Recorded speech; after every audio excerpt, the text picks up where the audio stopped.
Support comes from St. Louis Public Library Foundation, helping the library serve children and their families with programs and services needed to become lifelong readers. More information about the foundation is at slpl.org. This is St. Louis on the Air from St. Louis Public Radio. I'm Elaine Cha. Last week, 13 of the best roller derby teams from around the globe met in Portland, Oregon for the first World Championships since the pandemic. When they last gathered in 2019, St. Louis's arch-rival All-Stars got 4th place in the tournament, an all-time best for the team. And this year, they went even further. Here's arch-rival skater Kayla Woodward just after arch-rivals win against Denver in the last playoff game, which put arch-rival in the final championship match. I feel like I got to be hoisted by legends of the League of Arch-Rival Roller Derby to make history today, and I feel so amazing to do it with my 20-plus best friends, so I am over the moon. Arch-rival ultimately took home silver, placing second in the tournament after a hard-fought battle against long-standing champions, Rose City of Portland. All right, number 2 in the world, arch-rival roller derby. Are you ready to get those sweet, sweet medals? Joining me now to share what that experience was like and the place roller derby has in their lives, we have 2 arch-rival team members. Stephanie Bondas, a.k.a. Bold Action. Welcome. Thank you so much. Happy to be here. And we also have Elena Prince, a.k.a. LuxFurious. Welcome to you as well. Thank you so much for having us. And congratulations. Thank you. Thank you. So how did it feel to be back at the World Championships? It was exciting and heavy, and there's nothing in Derby that replicates the energy of a building that is packed with just the most passionate people. So it was really nice to be back. Mm-hmm. And it was a return for you as well, LuxFurious? Yes. And how did it feel for you? Just like Bolt said, it was very electrifying. There were so many people there who just came to watch, which was kind of a first for me. So it was exciting to see so many familiar faces and to feel that much energy. How many people are we talking about?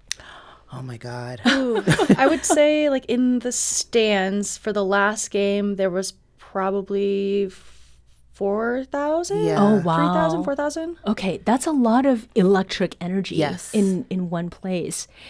So 2019, you all took 4th. I mean, what do you think made the difference between 4th place and 2nd place this year, Lux? Well, first, the pandemic. I think that shook a lot of us up in a lot of different ways. And then once the pandemic was over and most of us came back, it was just, we were like, okay, we can do this. And it just, we felt that energy from every player. Every player felt like we can do this. It must have been something that not only your team, but other teams felt like really wanting it. So for that final game to have been so close, what were your thoughts going into that match, Bolt? And then after the bout was over, what were your thoughts and feelings then? My thought going into that is, we've got this. We are tuned in. We are ready to go. We're ready to fight. We're going to give it everything we possibly can. We're going to leave it all out there. After the game, I felt that we left it all out there. We did everything in our power to win that game, and the better team came out on top. And they've been number 1 for 5 years for a reason, or 5 cycles for a reason. Like, they're a really strong team, and we came the closest that I think anybody has. So, like, I'm really proud of what we were able to do. And to go up, Lux, against such a big team, it is a top team in the WFTDA. Did it feel like a David and Goliath sort of situation? I would say for me, not so much, because we've played them a few times, and I think that took a lot of the scariness away from him. It was just like, okay, we've done this before. We've come close before. I think this time we can go all the way with this. Yeah. So yeah, we had a very strong mindset of like we're the team to beat. So there's that history of the teams, and then there's your personal histories. Lux, how is it that you got into roller derby to begin with? It was an interesting journey. I am a native New Yorker, and I moved to Georgia with my then husband, who was going to grad school. We lived in this small college town in Athens, Georgia, which was about an hour and a half outside of Atlanta. Wasn't a whole lot to do. I had a niece come visit. I took her to a roller rink. I'd skated before, not to this level, but I saw a flyer at work, and a coworker was part of the local roller derby team in Athens, and I just thought, oh my God, that's cool. Like, I want to see this. And she was like, well, there's a boot camp class tonight if you're interested. And I was like, I don't know, but I went and gave it a shot. Wasn't all the way sold with it. I kind of had to step away and come back. But yeah, once I came back, I was all in. What parts of Lux's account, Bolt, do you relate to as far as your entree into roller derby? I found out through a coworker as well. Yeah. Yep. Somebody I was working with at the time played roller derby, and a few of us went to go watch her game. And once I saw it, I remember pointing at the track and going, I'm going to do that. That's going to be my next thing. So what was the time that elapsed between your making that decision and participating in your first bout? So at the time, the team I played for, you had to be 21 to play because we were sponsored by a major beer company. Okay. So when I saw that game, I was only 20, so I had to then wait for my first, I had to wait for my 21st birthday, and then had to wait for the next new skater intake class. And so from there, that was in May. So I turned 21 in February, started in May, and then my first game, I think, was the end of July or early August of that year. So my ramp was pretty quick, and I attribute that to growing up playing hockey. So I knew how to skate, and once I found out about roller derby, in those 3 months that I couldn't play, I was at the roller rink. I read the rule book like multiple times through. I watched footage because I'm like, I'm so ready to go. So I feel like my on-ramp was a little quicker than maybe others. Okay. So there was the 2009 film Whip It featuring Elliot Page. Is roller derby anything like what that film depicts, Lux? The camaraderie of it all, yes. The actual skating, no, just because they were on a bank track and we play on a flat track. But there are some skaters who still skate on a traditional bank track. That Bolt is one of them. Oh, okay. Yeah, but I got introduced to flat track, so for me it differed in that, just in the shapes of the tracks. Of the tracks. Yeah. So to provide listeners with a sort of a mental image to go with what we're talking about, what are the basics of roller derby and how is it played? Bolt, I'll ask you since you are reading up on what it is even before you started.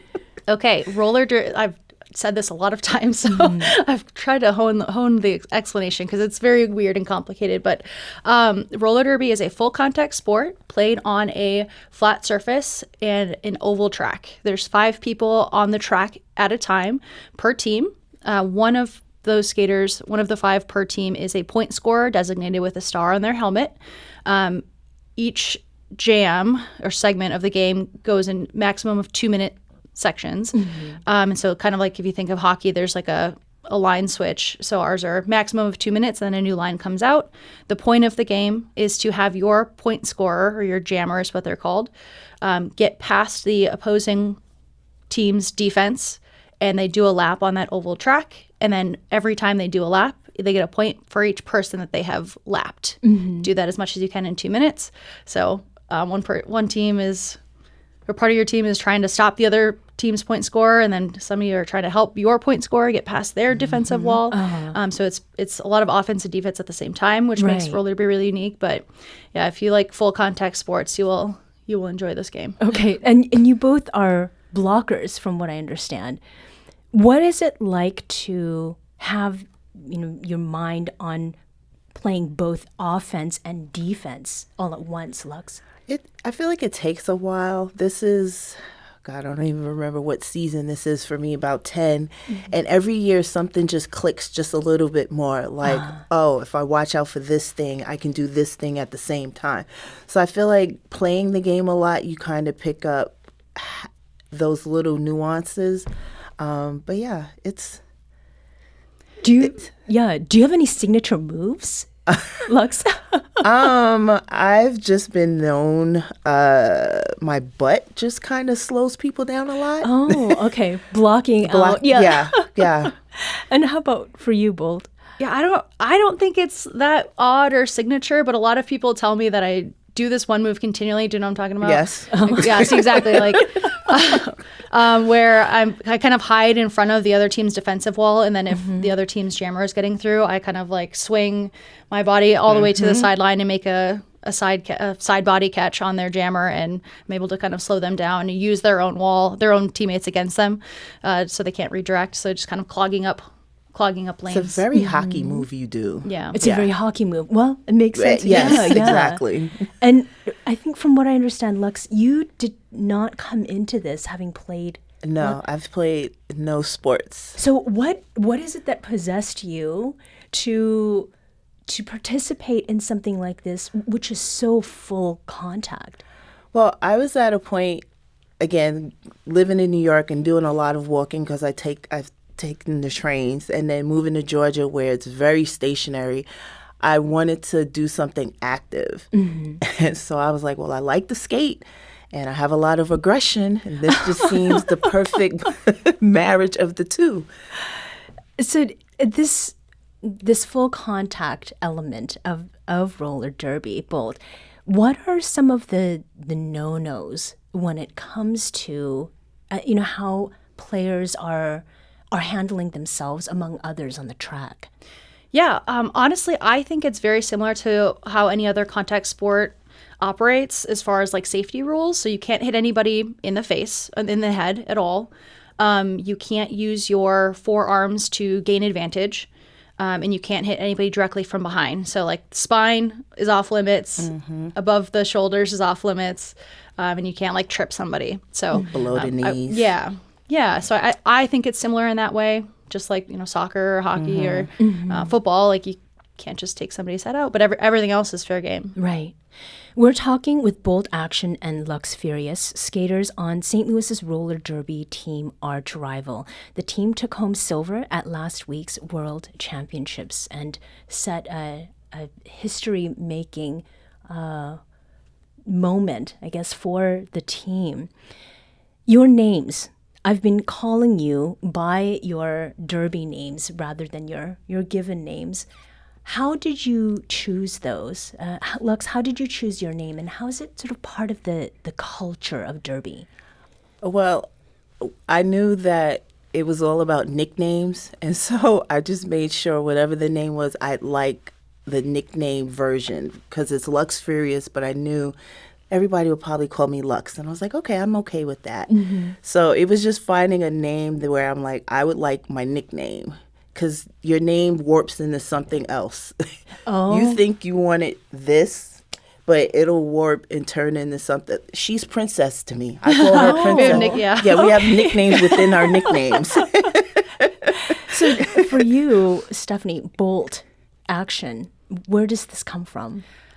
So I am obsessed with lightning, which came from my 14U, or the equivalent in men's hockey would be Pee Wee. So our young team was called the Lightning, and we went all the way to state in Minnesota, which means a lot. And so we were very, very like bonded over that. So that's when we all would like doodle lightning. So I've just been obsessed with lightning since I was like 12. And I needed to have my name related to lightning in some way. I already had a teammate that had shock in her name. And so I had to kind of go a different route. And somebody just mentioned, like, you could just be Bolt Action. And I was like, all right. And then Bolt just feels right. Yeah. You just said Minnesota. This is where you grew up? Yes. So how long have you been in St. Louis? I moved to St. Louis in May of 2016 to come to our trial and try out for the team. Wow. Oh, wow. Okay. So there was purpose in your move. Yep. This is it. What is it that you were hearing about the team here that would prompt such a big decision?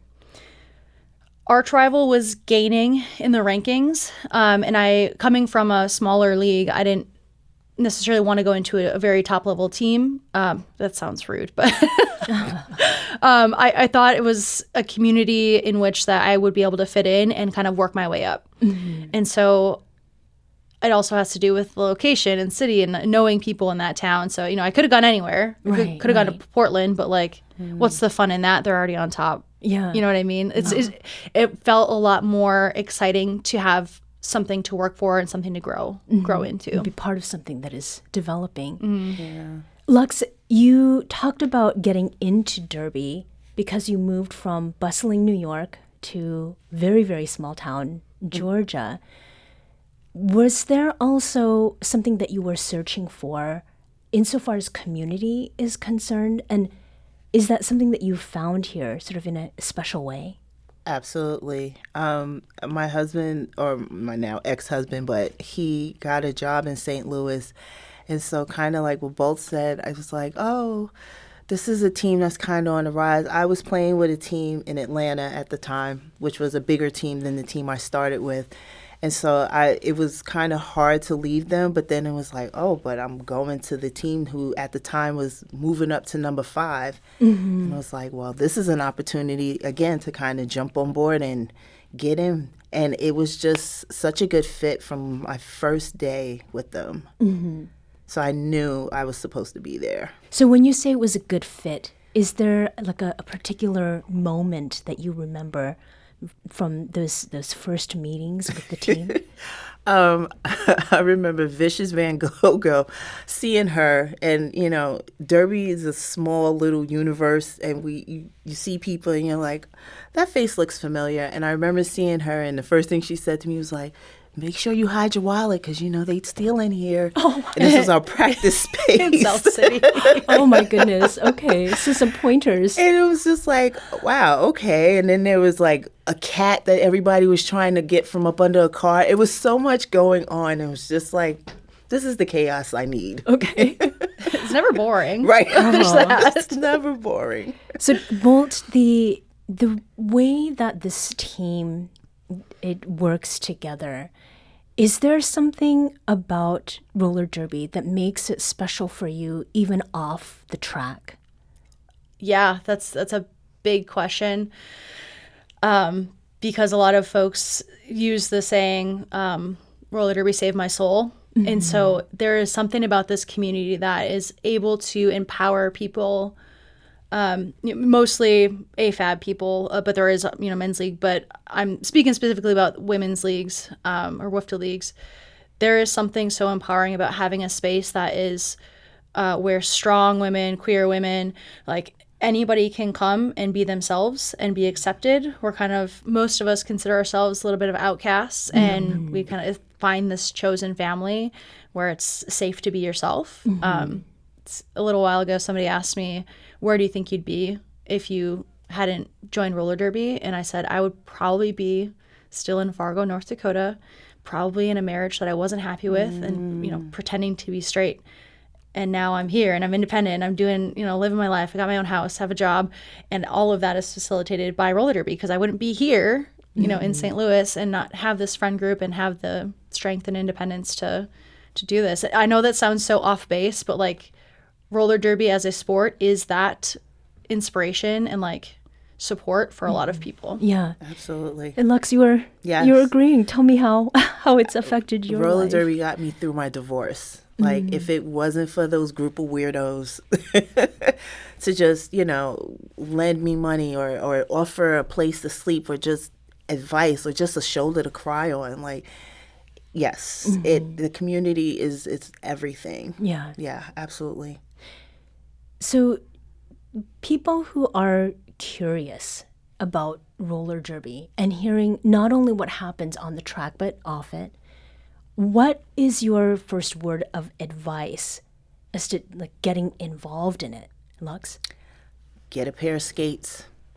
Start with a pair of skates. And what kind of skates? We're talking quads, right?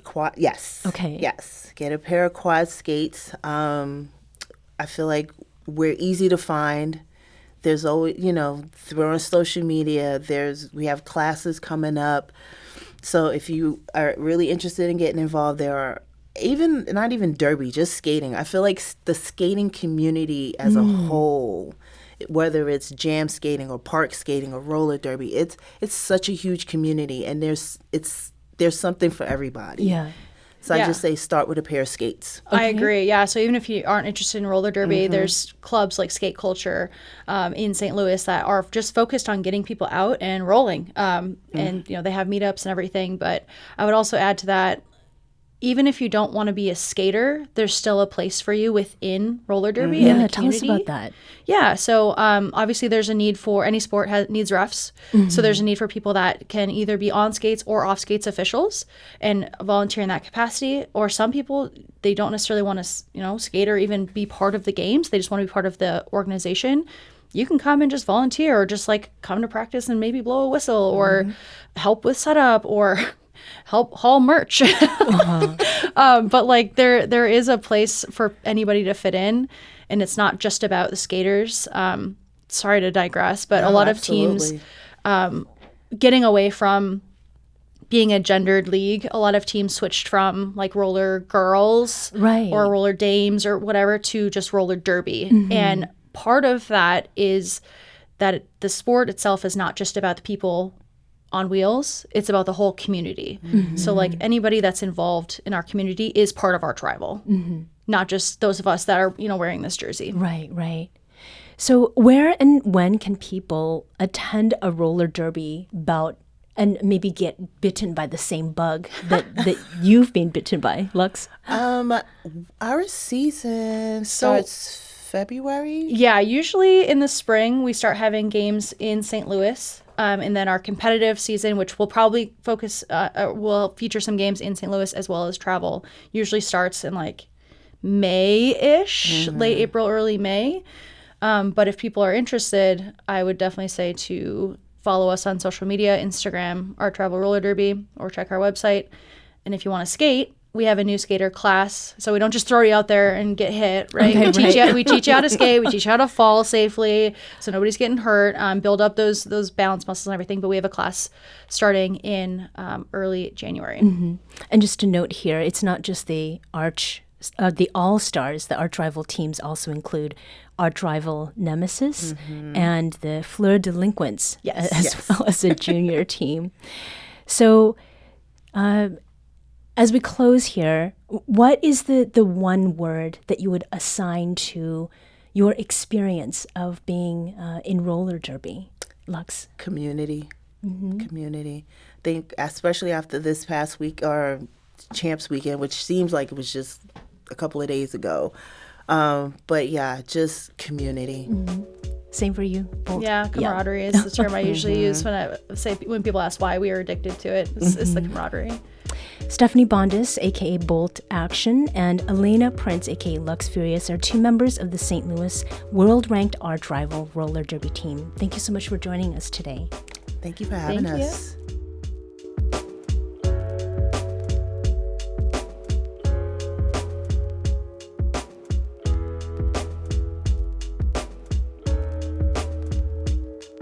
This episode was produced by Emily Woodbury. Audio engineering and podcast design by Aaron Dorr. Our executive producer is Alex Hoyer. St. Louis on the Air is a production of St. Louis Public Radio. Understanding starts here. Do you find yourself regularly listening to episodes of St. Louis on the Air? Suggest us to a friend you think might enjoy our conversations. And leave us a review and rating on Apple Podcasts on the App Store. It's the simplest way to help people discover our show. Thanks. St. Louis Public Radio is a member-supported service of the University of Missouri St. Louis.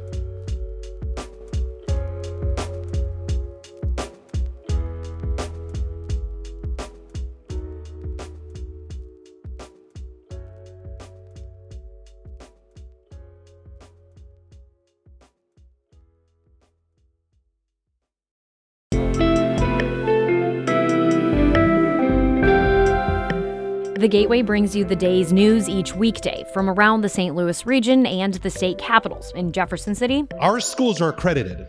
We don't need this bill. And Springfield. How many more years must pass before lawmakers see time is of the essence? I'm Abby Larico. Join me each weekday for The Gateway on the STLPR app or wherever you get podcasts.